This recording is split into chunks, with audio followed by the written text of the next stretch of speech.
हाय दोस्तों, कैसे हैं। मैं मोहम्मद मुख्तार आपका मैं अपने YouTube चैनल सुगम संगम पर स्वागत करता हूं। आइए दोस्तों, आज हम पिछली कड़ी को आगे बढ़ाते हुए अनेक शब्दों या पदों के बदले एक शब्द या पद पे बात करने वाले हैं। इस संबंध में इससे पहले एक वीडियो बनाया जा चुका है जो प्लेलिस्ट में है। दोस्तों, आप उन्हें देखिए और फायदा हासिल कीजिए। उसी कड़ी का ये दूसरा वीडियो है। हमें समझाने की आवश्यकता नहीं है, क्योंकि पहला वीडियो देखेंगे उसके बाद इसे देखेंगे तो ज्यादा फायदा आपको होगा। और परीक्षा के दृष्टिकोण से हम कोशिश कर रहे हैं कि हर प्रकार के वाक्य या वाक्यों या वाक्य खंडों का चयन हम अपने वीडियो में करें। जो परीक्षा के दृष्टिकोण से महत्वपूर्ण है उनको मैंने चयन किया है। आइए दोस्तों, वीडियो को आगे बढ़ाते हुए हम ये देखते हैं कि इधर मैंने वाक्यांश लिखा है जिसमें एक से अधिक पद या शब्द है। उसके बदले हम एक शब्द या पद का चयन करेंगे और बहुत ही आसानी से बिना रटे आपको याद कराने का हम प्रयास करेंगे। ठीक है दोस्तों, तो आपसे निवेदन है कि वीडियो को लास्ट तक देखिए। अगर आपको पसंद आता है तो वीडियो को लाइक कीजिए, कमेंट कीजिए, शेयर कीजिए, क्योंकि दोस्तों मेरी कोशिश है कि आसान से आसान भाषा में हम आपको हिंदी व्याकरण समझा सकें। इसके बाद में परीक्षा के दृष्टिकोण से, कंपटीशन के दृष्टिकोण से अन्य विषयों पर भी हम वीडियो बनाएं, ताकि आप इस कंपटीशन के दौर में अपने को अलग साबित कर सकें। आइए दोस्तों, स्टार्ट करते हैं। देखिए दोस्तों, ऊपर लिखा हुआ हेडिंग में अनेक शब्दों के लिए एक शब्द, या इस जगह रह सकता है अनेक पदों के लिए एक पद। और यहां आप देख रहे हैं भाग 2, इसका मतलब भाग 1 बन चुका है। ठीक है, क्लियर है। अब आइए देखते हैं। पहला वाक्य में लिखा हुआ है किए गए उपकार को मानने वाला, या आपसे इस तरह पूछा जाए कि जो किए गए उपकार को मानता है, ये भी पूछा जा सकता है। किए गए उपकार को मानने वाला, ये भी पूछा जा सकता है। तो क्या आप देंगे दोस्तों, इसका क्या हो जाएगा? एक शब्द कृतज्ञ, मतलब कृत है, वो मानता है। दूसरा वाक्य उससे ही मिलता जुलता है, किए गए उपकार को नहीं मानने वाला, या इस तरह पूछे जो किए गए उपकार को नहीं मानता है। तो ऐसी दोनों स्थितियों में क्या हो जाएगा? पहला में कृतज्ञ था, दूसरा में हो जाएगा कृतज्ञ। क्लियर है? एक है कृतज्ञ, दूसरा है कृतज्ञ। आप विपरीतार्थक शब्दों में भी कृतज्ञ का विपरीत आप कृतज्ञ पढ़ते हैं। तो ये समझ में आ रहा है कि कृतज्ञ क्या है। क्लियर है दोस्तों? अब आइए देखते हैं। नहीं मरने वाला, या जो हमेशा जीवित रहने वाला है, या जो कभी नहीं मरेगा, ऐसे अगर वाक्य पूछा जाता है तो क्या आप लिखेंगे? नहीं मरने वाला तो क्या हो गया दोस्तों? अमर। अब देखिए, उपासक से रिलेटेड है, आपको परेशान नहीं होना है। देखिए, विष्णु का उपासक, शिव का उपासक, शक्ति का उपासक, इस तरह के 3 वाक्य खंडों का चयन किया है। पहला देखिए, विष्णु का उपासक, इस तरह पूछे, या जो विष्णु की उपासना करता है, या इस तरह पूछे जो विष्णु का उपासक है, या ये पूछे जो विष्णु के उपासन से संबंधित है, विष्णु के उपासना से संबंधित है।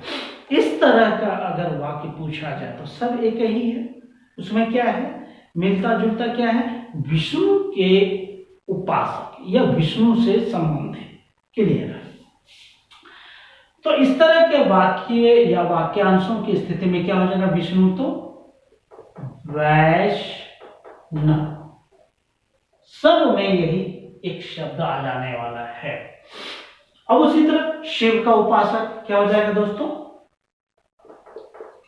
शैव। क्यों हो रहा है, समझ रहे हैं? विष्णु का उपासक कुछ दे, या विष्णु से संबंधित, सॉरी, शिव का उपासक कुछ दे, या शिव से संबंधित कुछ दे, या शिव के जो शिव का उपासक है इस तरह कुछ दे, तो ऐसी स्थिति में एक शब्द लेना है। उसी तरह शक्ति का उपासक है तो क्या हो जाएगा दोस्तों? शाक्त, कोई दिक्कत नहीं होनी चाहिए। अब आगे देखिए, अच्छे कुल में जन्मने वाला, या जो अच्छे कुल में जन्म लिया है, या जो अच्छे कुल में जन्म लेता है, ऐसी स्थिति में आप क्या लिखेंगे? चूंकि कुल से संबंधित है, वंश है ना, तो क्या हो जाएगा दोस्तों? कुलीन, कोई दिक्कत नहीं होनी चाहिए। अब आगे देखिए, जो सब में व्याप्त है, क्या लिखेंगे आप? जो सब में व्याप्त है। समझ रहे हैं कहना क्या चाह रहे हैं? सब में व्याप्त है, ये सब शब्द है यहां पे, तो क्या हो जाएगा?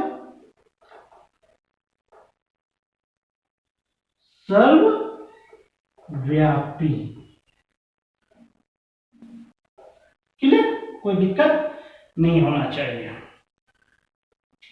अब आगे देखिए, जो गिरा हुआ है, या जो गिरा हुआ, जो गिर गया है, इस तरह का भी पूछा जाए तो क्या हो जाएगा दोस्तों? पतित। पतित। अब आगे देखिए, जो बहुत बोलने वाला, या इस तरह पूछे, जो बहुत बोलता है या बहुत बोलने वाला, जो बहुत बकबक करता है, इस तरह का अगर रहे तो क्या लिखेंगे आप? बहुत बोलने वाला, तो क्या हो जाएगा?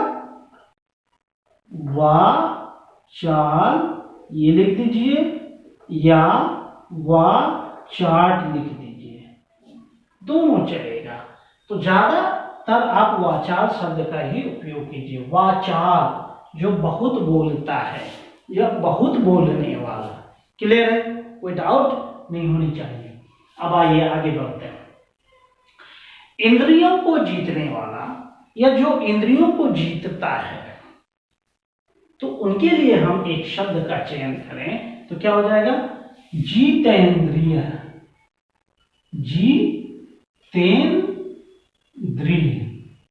इंद्रियों को जीतने वाला। कोई दिक्कत नहीं होनी चाहिए। अब आगे देखिए, अवश्य होने वाला, मतलब जिसका होना सत्य है, या जो शाश्वत सत्य होना लाजिमी है, इस तरह का मीनिंग निकल रहा है इससे। तो इसके लिए आप एक शब्द क्या चयन करेंगे दोस्तों? अवश्य होने वाला। तो क्या हो जाएगा? अवश्य भावी।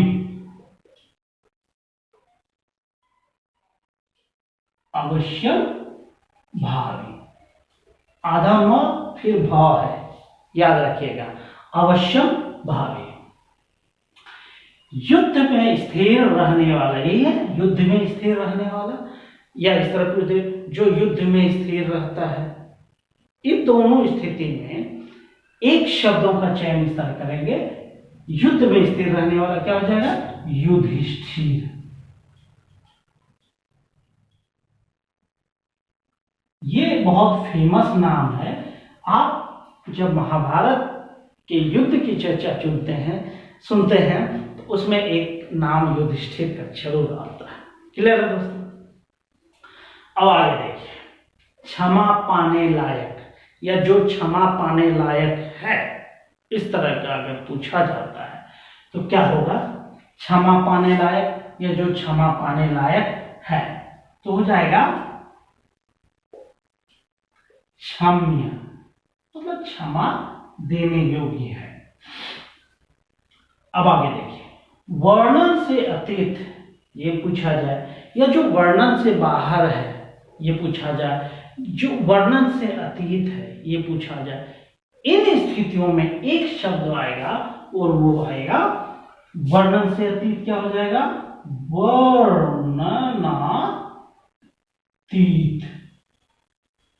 वर्णन से अतीत। तो आप देख रहे हैं कि अनेक पदों के बदले एक पद का जब चयन करते हैं तो चाहे किस भी तरह से पूछा जाए, वर्णन से अतीत ये पूछ दे, जो वर्णन से अतीत है ये पूछ दे, या जो वर्णन से बाहर है वो ये पूछ दे, तो ऐसी स्थितियों में आपको ये शब्द चुनना है, वर्णातीत। अब आगे देखिए, जो स्त्री सूर्य भी न देख सके, क्लियर हो जा रहा है, स्त्री की बात की जा रही है जो सूर्य भी न देख सके। ये कौन सी स्त्री होगी? पर्दानशी स्त्री होगी, जो घर से बाहर कदम नहीं रखती है, चार दीवारी के अंदर रहना पसंद करती है। ऐसी स्त्री के बारे में ये बात कर रहा है। तो यहां पे देख रहे हैं कई शब्दों का है, उसके लिए एक शब्द हमको चयन करना है। तो क्या होगा? जो स्त्री सूर्य भी न देख सके, तो क्या हो जाएगा? अ सूर्यम पश्या। अ मतलब नहीं, सूर्यम मतलब सूर्य, पश्या मतलब देखने वाली। क्योंकि स्त्री की बात हो रही है, असूर्यम पश्या। अगर पुरुष की बात होती है, असूर्यम पश्य, आ काराम हट जाता। अब आगे देखिए, विदेश में प्रवास करने वाला, या इस तरह पूछे जो विदेश में प्रवास करता है, या ये पूछ दे विदेश में हटा दे, सिर्फ पूछ दे प्रवास करने वाला। तो ऐसी स्थिति में आप लिखेंगे दोस्तों, क्या हो जाएगा? आप भी ध्यान लगाइए, प्रवासी। कोई दिक्कत नहीं होना चाहिए। अब आगे देखिए, जो देखा नहीं जा सके, या जो देखा नहीं जा सकता, तो ऐसी स्थिति में आप क्या लिखेंगे? जो देखा नहीं जा सके, ध्यान दीजिए क्या देंगे आप? अदृश्य। क्लियर? अ मतलब नहीं, दृश्य मतलब दिखना, जो देखा भी ना जा सके, अदृश्य होगा। अब देखिए, वचन से परे या वचन के बाहर, या जो वचन के परे है या वचन के बाहर है, तो क्या देंगे दोस्तों? इसका एक पद वचनातीत, अतीत, जो वचन के अलावे है, वचन से बाहर है। इस तरह दोस्तों आप देख रहे हैं कि अनेक शब्दों के बदले एक शब्द बनाना बहुत ही आसान है। उसका जवाब उस वाक्य खंड या वाक्य में ही होता है। बस आपको उन शब्दों का चयन करना है, और उस आधार पे आप जब वाक्य पढ़ेंगे तो उसी में आपको आंसर कुछ ना कुछ क्लियर हो जाएगा, जैसा आप देख रहे हैं कि आपके सामने हम बता पा रहे हैं।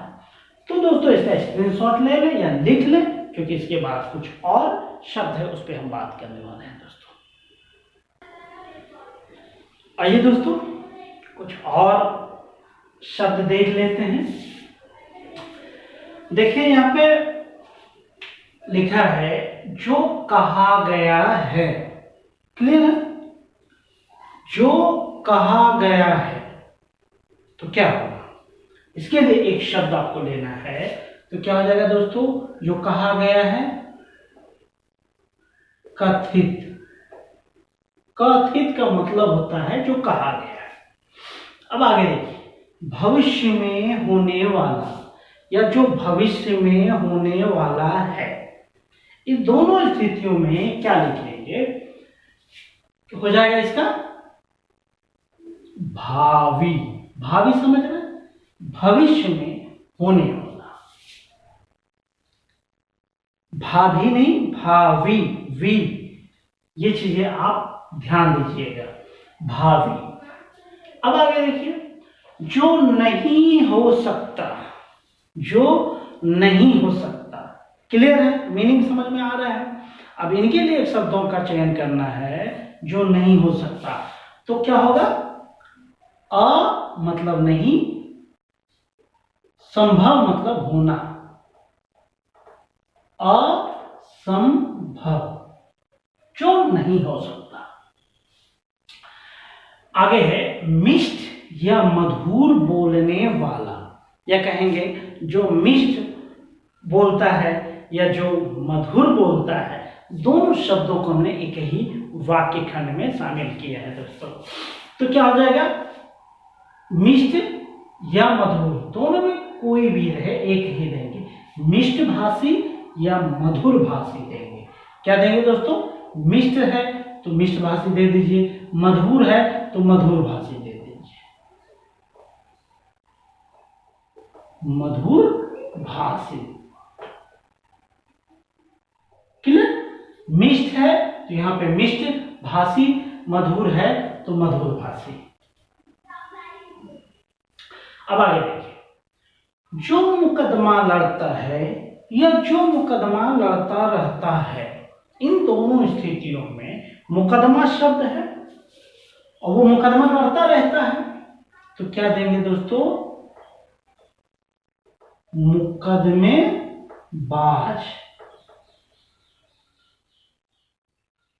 क्लियर है? कोई दिक्कत नहीं होनी चाहिए।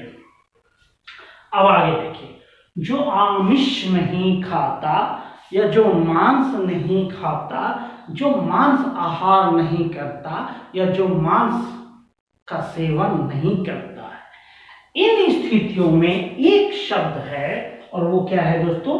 आमिष है लिखा हुआ, निरामिष।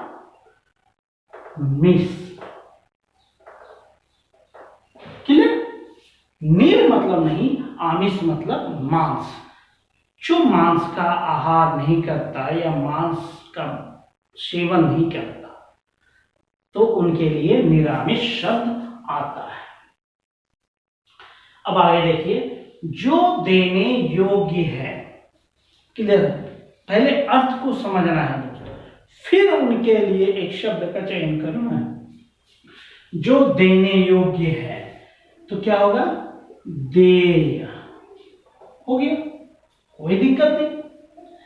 अब आगे देखिए, जो अक्षर जानता है या जो पढ़ना लिखना जानता है या जो अक्षर को समझता है, इसका मतलब है जो पढ़ना लिखना जानता है, जो अक्षर जानता है। क्लियर? दोनों एक ही स्थिति है ना? अक्षर जानता है या पढ़ना लिखना जानता है, तो क्या हो जाएगा दोस्तों? साक्षर। क्लियर? कोई दिक्कत नहीं होना चाहिए। अब आगे देखिए, जो पहरा देता है या पहरा देने वाला, तो इसके लिए एक शब्द का चयन करना है और वो है प्रहरी। प्रहरी। क्लियर? अब आगे देखिए, जो आग्रह सत्य हो या जो सत्य आग्रह करता हो, है ना, तो उसके लिए एक शब्द ये हो जाएगा, आप ये दे दीजिए सत्याग्रह। जो आग्रह सत्य हो, सत्य आग्रह, कोई दिक्कत नहीं होनी चाहिए। आप देख रहे हैं कि इन वाक्यों में ही उसका अर्थ छिपा होता है। क्लियर है? जो आग्रह सत्य है या जो सत्य आग्रह है, दोनों स्थिति में सत्याग्रह होगा। या सत्य आग्रह करता है, उसके लिए आप सत्याग्रह ही देंगे। क्लियर है? तो सत्याग्रही और सत्याग्रह में अंतर आपको याद रखना है। आगे देखिए, दूसरों का भला चाहने वाला या जो दूसरों का भला चाहता है पर का अर्थ चाहता है, इन स्थिति में आप लिखेंगे परार्थी।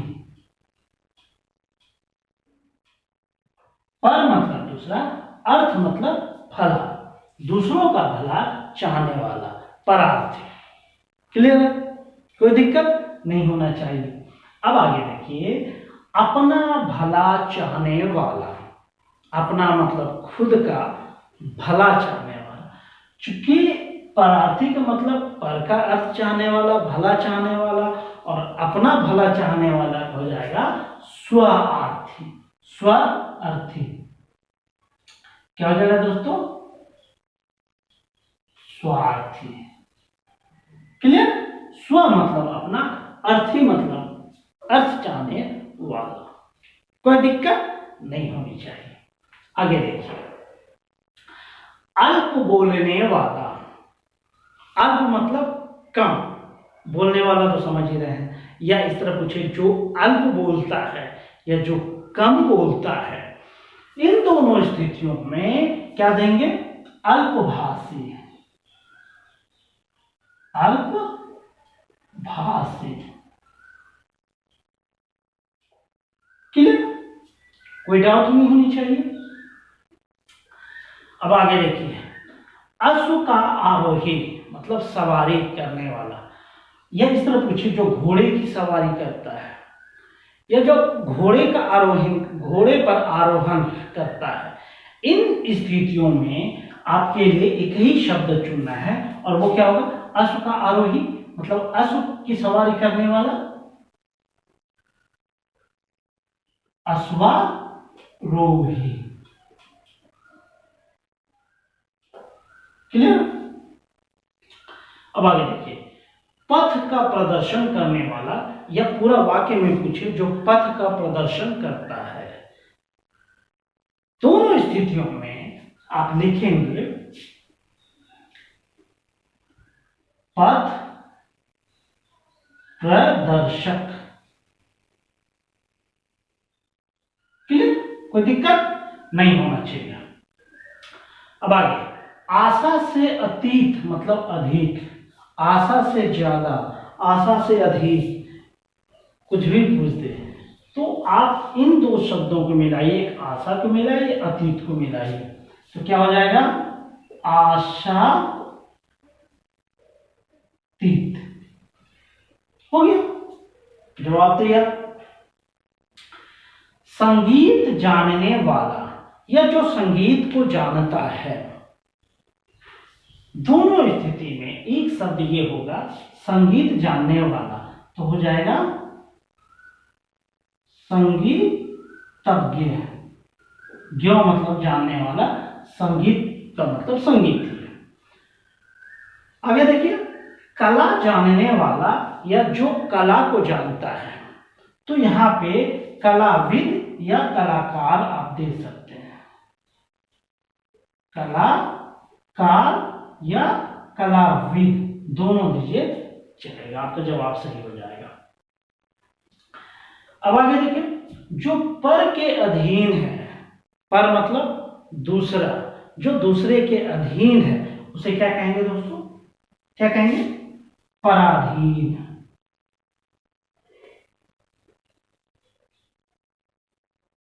जो पर के अधीन है पराधीन, जो दूसरे के अधीन है वो पराधीन। अब आगे देखिए, जो देखने में प्रिय लगता है, जो देखने में प्रिय लगता है, तो उसके लिए आप क्या देंगे? कौन सा शब्द का चयन करेंगे?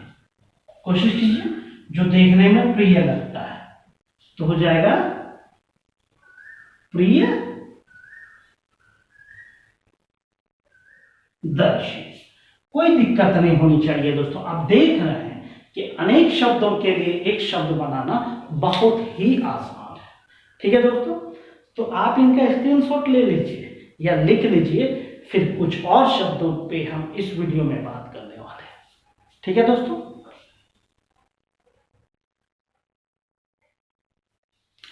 आइए दोस्तों देखते हैं कुछ और शब्द। आइए देखिए, जो जन्म से अंधा है। क्लियर है? जो जन्म से अंधा है मतलब जिनका जन्म हुआ और वो अंधा ही है तब से, उसके लिए, तो उसके लिए क्या देंगे? चूंकि जन्म से अंधा है तो क्या देंगे दोस्तों? जन्मांध। क्लियर? जन्म से अंधा, जन्मांध। अब आगे देखिए, चक्र धारण करने वाला, या जो चक्र को धारण करता है। दोनों स्थितियों में एक शब्द ये होगा चक्रधर, मतलब चक्र को धारण करने वाला।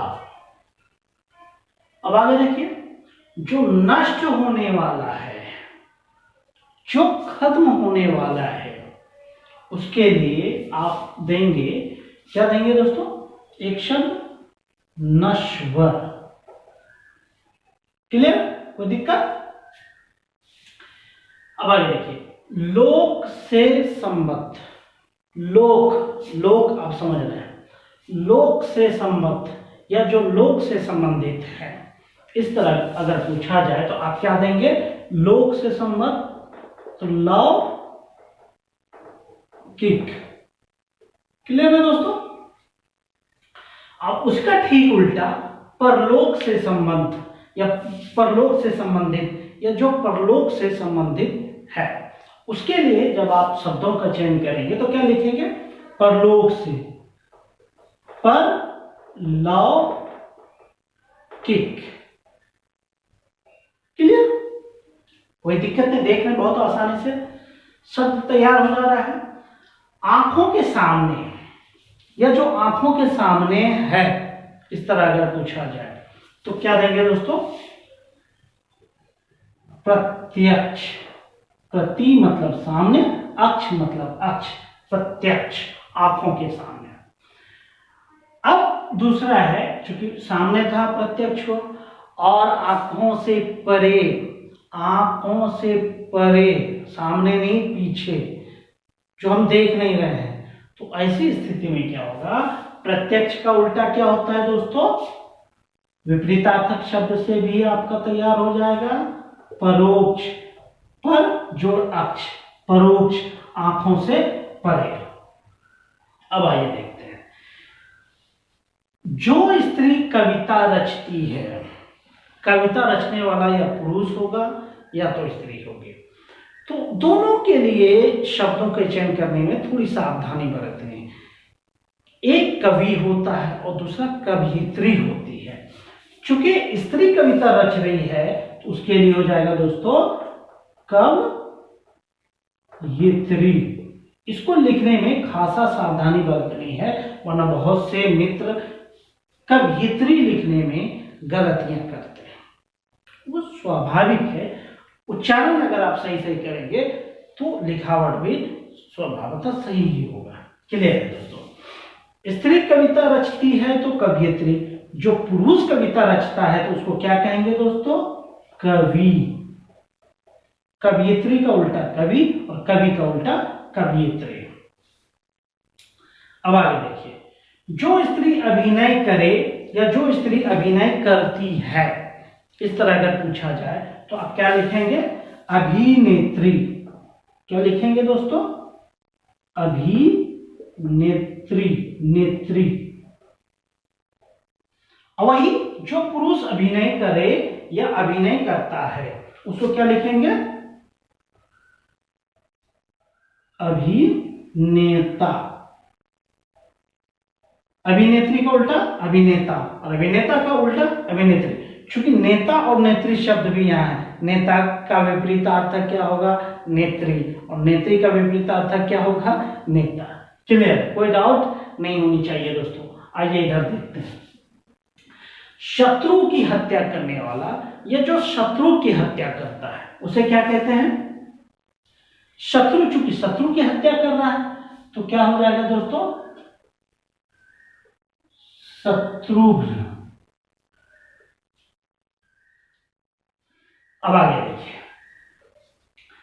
अब चूंकि शत्रु की हत्या कर रहा है, कुछ तो अपना भी हत्या करता है, स्वयं की हत्या करता है, तो उसको जो है आत्मघाती भी कह सकते हैं। तो याद रखिएगा, स्वयं की हत्या करने वाला आत्मघाती। अब आगे देखिए, आइए, मांस आहार करने वाला या जो मांस खाता है उसको क्या कहेंगे आप दोस्तों, मांस खाने वाले को मांसाहारी कहेंगे। क्लियर है, कोई डाउट नहीं होनी चाहिए। मांस खा रहा है उसको मांसाहारी। जो शाक खाता है, शाक समझ रहे हैं, साग सब्जी की बात हो रही है, तो उसे क्या कहेंगे, चूंकि शाक शब्द है इसमें तो लेंगे यहीं से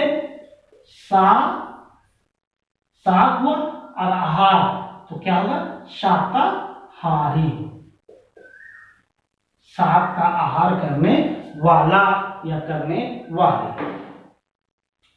फल आहार करने वाला या फल खाने वाला या जो फल का आहार करता है। ऐसी स्थिति में चूंकि फल शब्द आया है तो लिखेंगे आप फलाहारी।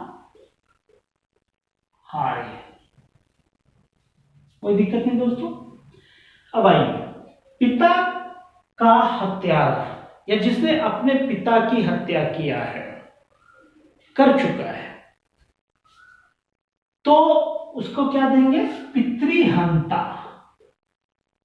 पितृहंता जो अपने पिता की हत्या करता है, या जिसने अपने पिता की हत्या किया है, जो अपने पिता का हत्यारा है, ऐसी स्थितियों में आप पितृहंता शब्द का चयन करेंगे।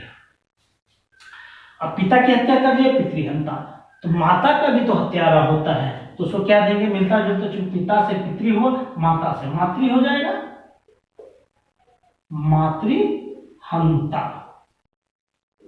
क्लियर है दोस्तों? अब आगे देखिए, निशा में विचरण करने वाला, निशा मतलब रात, रात में विचरण करने वाले को, रात में चलने वाले को, घूमने फिरने वाले को क्या कहेंगे? निशाचर। क्या कहेंगे दोस्तों? निशाचर। नभ में चलने वाला, नभ मतलब आकाश, आकाश में चलने वाले को क्या कहेंगे? तो याद रखिए दोस्तों, इसको नभचर या खेचर कहेंगे। नभचर, आप इनको खेचर भी कह सकते हैं। हाँ मतलब आकाश। गृह बसाकर रहने वाला मतलब अपना घर बसा लेना, शादी ब्याह कर लेना और अपना जीवन व्यतीत करना अपनी वैवाहिक जीवन के साथ, यही मतलब होता है इसका, गृह बसाकर रहने वाला। इसके लिए क्या देंगे दोस्तों? गृहस्थ।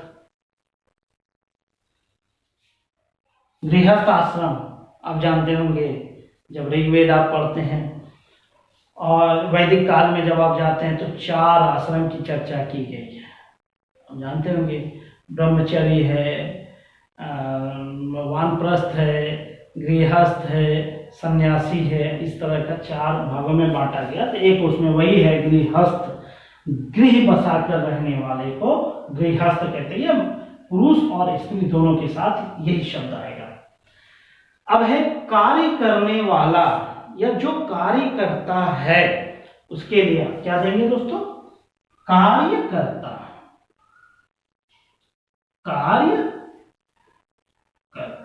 कोई दिक्कत नहीं। इस तरह दोस्तों आप देख रहे हैं कि अनेक शब्दों के लिए एक शब्द बनाना बहुत ही आसान है। अगर आपको फिर भी समझने में, याद करने में परेशानी हो रही है तो आप 1 से 2 बार वीडियो देखिए, और हमें पूरा उम्मीद है कि आपको बहुत ही आसानी से याद हो जाएगा। रटने की बिल्कुल भी जरूरत नहीं है, और हम भी कहते हैं आप रटा मत कीजिए, समझा कीजिए, क्योंकि जो समझने से याद होगा वो रटने से बिल्कुल भी याद होगा। रटा हुआ तो आप भूल सकते हैं, लेकिन समझा हुआ आप याद रख सकते हैं। कुछ और शब्द बचे हैं दोस्तों, इसको हम अगले वीडियो में लाएंगे, क्योंकि एक ही वीडियो में समाहित करना मुश्किल हो रहा है कि वीडियो बड़ा हो जा रहा है। इसी के साथ थैंक यू, जय हिंद, जय भारत।